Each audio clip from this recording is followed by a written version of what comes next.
Hey guys, let's talk about a celebrity tequila that's really good to drink that has nothing to do with the celebrities. It's all about the agave in the bottle. This is El Bandido Yankee, and this is their Añejo.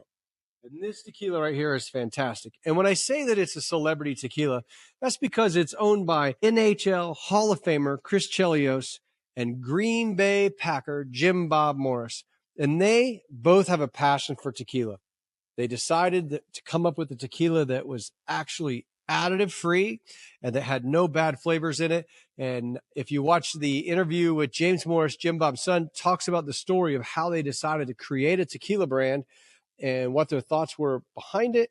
It's going to talk about how they found NAM 1107 El Viejito to come up with this phenomenal tequila. Look, Highland agaves, right? Highland agaves, roller mill. They talk about the whole process on the video. You can check that out, and they'll explain. You'll see where we explain how they make it. I don't want to give it all away here. You got to go get some over there. This tequila is really, really fantastic. And I think it's a sleeper. A lot of people don't know about this tequila, and they don't realize how good tequila is from NAM 1107. On the nose, you get this very perfume floral smell, very noticeable of a Highland agave.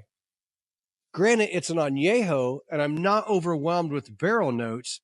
The thing that I'm getting hit with is this nice floral, fruity smell. And a little faint cooked agave. The floral and the fruit is so forward in this. That's really amazing.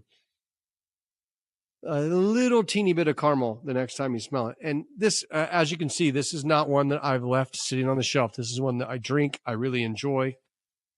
It's a great sipper. I haven't made it in a cocktail because it's so good on its own. I just drink it like this.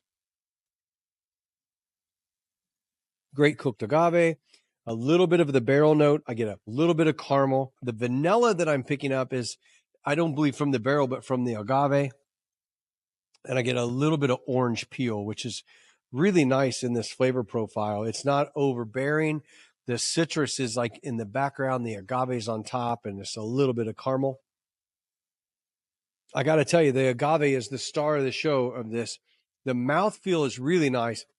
It's not dry at all. Like sometimes I get a dryness in this. This is a very thick viscosity, not overwhelming, but enough that it gets your saliva glands going. It's really balanced really well. You get a great flavor of the agave and the tequila with the nice nuances of the barrel, and the barrel's not overpowering it at all.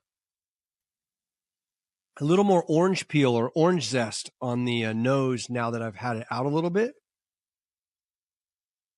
A little bit of alcohol, but not a lot. This is a really easy drinker. If you're a bourbon guy and you're trying to make the switch over to tequila, this right here is a very approachable añejo that really brings the tequila flavor forward and just gives you a little bit of the barrel nuance. I don't remember the barrel times on this. It's in the video that we did, so I'll put that at the end of the video so you can click on it and check it out. James does a great job explaining their entire process and this amazing tequila. So check it out. Thanks for stopping in. Try you some El Bandido Yankee Añejo. It'll knock your socks off.